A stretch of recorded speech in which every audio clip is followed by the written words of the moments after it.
நம்மளது உழப்போ நம்மளது கூலி மட்டும் கொடுக்க மாட்டான். நாளைக்கு பிறகு நம்ம புள்ள கூட அடிமையா தான் பிறக்கணும். அப்ப எதுக்குடாண்டா இந்த வாழ்க்கை? அப்ப அங்க போனா எல்லாம் சரியா போடுமா? மாறா நீ எல்லாரும் பாத்தீங்களா? இன்னைக்கு என் காணி என் கிட்ட சொல்லுத புத்தா.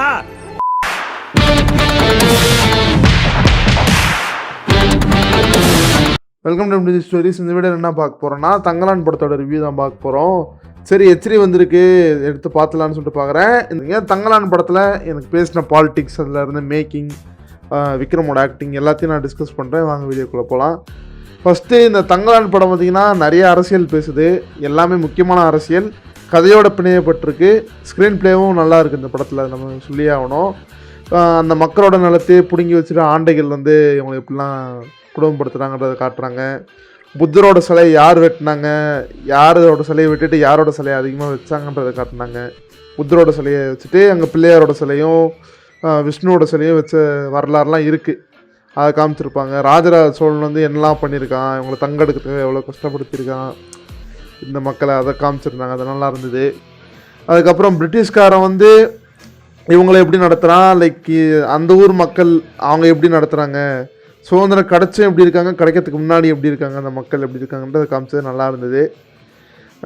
அந்த மக்களோட வாழ்வியல் வந்து யார் வந்தாலும் சரி அவங்களோட வாழ்க்கை எப்படி தான்றதை அவங்க சூப்பராக டிசைன் பண்ணியிருந்தார் பாரஞ்சித் வந்து. அந்த மக்களோட வாழ்வியலுக்கு ஏற்ற மாதிரியே அந்த பாடியில் அவங்க வச்சு அந்த எல்லாமே நல்லா இருந்தது. விக்ரம், பார்வதி, திருவூத்து, மாளவிகா மோகனும் அந்த கேரக்டர் வந்து கரெக்டாக புரிஞ்சு பண்ணியிருந்தாங்க. அது நம்ம பாராட்டியே ஆகணும். ஸ்டோரியே ஒரு நல்ல ஸ்டோரி தான். அந்த தங்கம் எடுக்கிறதுக்காக அந்த தங்க வயலில் போயிட்டு பிரிட்டிஷ்காரனுக்கு தங்கம் எடுக்க போகும்போது அந்த பிரிட்டிஷ்காரனே செல்ஃபிஷாக மாதிரி இவங்களை கொல்ல பார்ப்பான். அதுக்கப்புறம் இவருக்கு ஒரு இன்ஸ்டிங்க்ட்டு, அப்புறம் இந்த மாளவிகா மோகன் வந்து அந்த சூனியக்காரி வந்து நிறைய இடத்துல வார்ன் பண்ணிட்டு போவோம். கடைசியில் ஒரு மேஜர் ட்விஸ்ட்டு ரிவீல் ஆகும், இவங்களோட சிஸ்டர் தான்றதை காமிச்சு அது சூப்பராக ஒரு ட்விஸ்ட்டு வந்து நரேட் பண்ணியிருப்பார். ஒரு சில ஃபேண்டசி எலிமெண்ட்லாம் இருக்குது, அது ஒரு சில பேருக்கு செட் ஆகுமான்னு சொல்லி தெரில. லைக் அந்த சூனியக்காரங்களோட பேசுகிற மாதிரிலாம் இருக்கும். அதெல்லாம் என்னடா இது ஒரு ஃபேண்டஸியாக இருக்குன்ற மாதிரி ஃபீல் ஆகலாம். ஆனால் எனக்கு நல்லா இருந்தது, ஒரு நல்ல கனெக்ட் வச்சு பண்ணியிருந்தாங்க. ஸ்க்ரீன் பிளேயில் அங்கே லேக் இருந்தாலும் படம் நல்லா எங்கேஜிங்காக போகுது. விஎஃப்எக்ஸ் தான் நிறைய இடத்துல அடி வாங்குது. இந்த பாம்பை வெட்டுற சீனு, அப்புறம் அந்த சிறுத்தை கூட சண்டை போடுற சீன்லாம் கொஞ்சம் இதுவாக இருக்கும். அப்புறம் சியான் விக்ரம் வந்து ஒரு கதை சொல்லுவார் அவங்க பசங்களுக்கு, அதே விஷயம் வந்து இவருக்கு இன்டர்வல் நடக்கும், அது சூப்பராக இருந்தது. அப்புறம் புத்தரோட தலையை வந்து தண்ணியில் போயிட்டு எடுப்பாங்க, அது எடுத்துகிட்டு வந்து ஒரு பசில் மாதிரி கரெக்ட் பண்ணுவாங்க, அது சூப்பராக இருந்தது. இந்த மாதிரி ஒரு ஒரு விஷயமும் பார்த்து பண்ணியிருந்தார் பாரஞ்சித், அதை நம்ம பாராட்டியே ஆகணும்.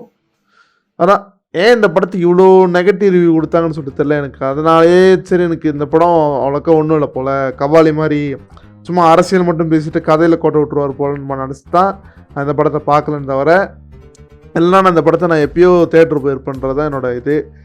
இப்போ பார்த்துட்டு ஃபீல் பண்ணுறேன் இந்த படத்தை தேட்டர் போயிருக்கலாமேன்னு சொல்லிட்டு. ஏன்னா மேக்கிங்கும் நல்லா இருக்குது, ஸ்டோரியும் நல்லா இருக்குது, ஆக்டிங்கும் நல்லா இருக்குது, நல்லா தான் கொண்டு போயிருக்காங்க. சின்ன சின்ன லேக் இருந்தாலும் எனக்கு அப்படியே ஒரு மாதிரி வருத்தமாக இருக்குது. ஒரு மேலே இருக்கிற அந்த ஜாதி ஒன்றுத்தினால இப்படி பண்ணுறாங்களா இல்லைன்னு சொல்லிட்டு தெரில. ரொம்ப பாவம் அந்த மனுஷன் பாரஞ்சித் வந்து இன்னும் நல்லாவே கனெக்ட் பண்ணியிருக்காங்க. நெகட்டிவ் ரிவ்யூ கொஞ்சம் கொடுக்கலன்னா நிறைய பேர் கொடுத்துறாங்க நெகட்டிவ் ரிவ்யூ வந்து. ப்ளூ சட்டையில் ஆரம்பித்து ஏகப்பட்ட பேர். நல்ல படங்க. ஏன்னா அந்த வரலாற்றை வந்து ஒரு இவர் இஷ்டத்துக்கு மாற்றலை. வரலாற்றில் வந்து நிஜமாலே அந்த மக்கள் அப்படி தான் இருந்தாங்கன்றது உங்களுக்கே தெரியும். ஏன்னா அந்த மக்கள் நல்லா இருந்தாங்கன்னா இப்போயும் கஷ்டப்படுறாங்க. அந்த மக்களில் யாராவது ஒருத்தவங்க இப்போ பணக்காரங்களாக இருக்காங்களா, இல்லை படித்த பட்டதாரி இருக்காங்களா, யார் இருக்காங்கன்றது இந்த படத்துலேயே போட்டு காமிச்சிட்டாங்க. அந்த பசுபதி சீன்லாம் பார்த்தீங்கன்னா தெரியும். இவர் வந்து பெருமாளையும் ஏற்றுக்கிட்டு அவங்களையும் கும்பிடணுன்னு சொல்லிட்டு தான் ஆசைப்படுவாங்க. நீலாம் பூனல் போடலாமா, நீலாம் அங்கே ஏதோ கும்பிடலாமான்னு சொல்லிட்டு அவரே ஒடுக்குவாங்க. அவங்க எல்லாமே எல்லாத்தையும் ஒன்றாவனம் தான் நினைக்கிறாங்க. நீங்களே தனியாக பிரித்து பார்க்குறதுனால தான் இங்கே 1008 பிரச்சனை வருது. எல்லாத்தையும் ஒன்றா நினைங்க, எல்லா பிரச்சனையும் சரியாகும், நாடு நல்லா இருக்குன்றதான் நான் சொல்லிப்பேன். அதுதான் அவரும் சொல்ல வர்றாரு. அவர் என்ன ஏன் இவர் நல்லவராக காட்டணும், ஏன் கெட்டவராக காட்டணும், அவரே எல்லாத்தையும் நல்லவராக தான் காட்டணும்னு நினைக்கிறாரு. நீங்கள் இப்படி பண்ணால் அவர் இப்படி தான் காட்ட முடியும். நீங்கள் எல்லாத்தையும் சமமாக வச்சிங்கன்னா சமமாக இங்கே எல்லாருமே சமமாக நடக்கும். இப்போ நீங்கள் வந்து இந்த மாதிரி இப்படி பண்ணாமல் இருந்தால் அவரே அப்படி பண்ண போகிறார், நீங்களே சொல்லுங்கள். அவர் காட்டுறதுல ஒன்றும் தப்பு இல்லையா? ஏன்னா முக்கால்வாசி பேர் அப்படி தான் இருக்காங்க. அந்த அவங்களோட மைண்ட் செட்டை மாற்றணுன்றதுக்காக தான் இந்த ஒரு சின்ன முயற்சி.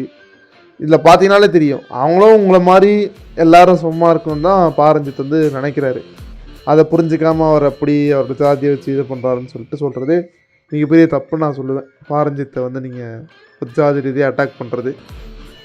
அவர் பாருங்கள், சர்பேட்டா பாருங்கள், இது பாருங்கள், காலா பாருங்கள், அப்புறம் மெட்ராஸ் பாருங்கள், எல்லாத்துலேயும் அவர் கரெக்டான ஒரு பாயிண்ட்டு தான் முன்னே வச்சுருப்பார். அதுதான் என்னோடய கருத்து. அதான் இதுக்கு நம்ம ஓக்காகணும்னு நான் நினைக்கிறேன். இந்த ரஞ்சித் வந்து இது மாதிரி அப்பர் கேஸ்ட்டில் இருக்கவங்கள அவங்களே கெட்டவங்கள காமிச்சிட்டாங்கன்னு சொல்லிட்டு இப்போ ஒருத்தங்களை வந்து நல்லவங்கள காட்டும்போது ஒன்றும் பிரச்சனை இருக்காது. ஆனால் இப்போ அந்த இருக்கிற மொத்தத்தையும் கெட்டவங்களாக காமிச்சது தான் பிரச்சனை. அவர் வந்து இந்த ஒருத்தங்களை தான் கெட்டவராக காட்டுறது, அதை புரிஞ்சுக்கோங்க. அதுவும் ஒன்று இருக்குல்ல. ஸோ அதனால தான் நான் இங்கே சொல்ல வரேன். மெயினாக அது இருக்கணுன்றது பெரிய அவசியம் இல்லை. ஏன்னா அப்படி இருந்தால் இவங்களோட கான்டாக்ட் கெட்டு போயிடும், நம்மளோட சொந்தக்காரங்க முன்னாடி மான மரியாதை போயிடும்னு நினைக்கிற ஆட்கள் தான் நிறைய பேர் இருக்காங்க இங்கே. ஸோ அதெல்லாம் கொஞ்சம் புரிஞ்சுக்கங்க. அதான் எப்போவுமே நான் ஒரு லெஃப்ட் சைடில் தான் இருப்பேன். பொலிட்டிக்கல் விங் எடுத்திங்கன்னா லெஃப்ட் சைடில் இருந்து பேசுகிறது தான் கரெக்டு. அவர் அம்பேத்கரிசம் ஐடியாலஜி எடுத்திருக்காரு, அதுவும் ஒரு கரெக்டான ஐடியாலஜி தான் நான் சொல்லுவேன். ரஞ்சித் எடுத்து பேசுகிறத ஒரு சில இடத்துல கொஞ்சம் ஓக்காக போனால் இதெல்லாம் கொஞ்சம் ஓவராக போகிறார் நானே சொல்லிடுவேன். ஏன்னா எனக்கு தெரியும் ஒரு அரசியல் வந்து படத்தில் அரசியல் இருக்கலாம், அந்த அரசியல் மட்டுமே படமாக இருக்கிறது தான் இங்கே பிரச்சனை. அவர் கபாலி படம் அப்படி இருந்தது உண்மை தான். ஸோ அதனால் அதை நம்ம பேசலாம். இந்த படம் அப்படி இல்லை, இந்த படம் நல்லா இருக்குன்றதை நான் இங்கே சொல்ல வரேன். இந்த படம் பார்த்து நீங்கள் ஆதரவு கொடுங்க. நன்றி. அவ்வளோதான்.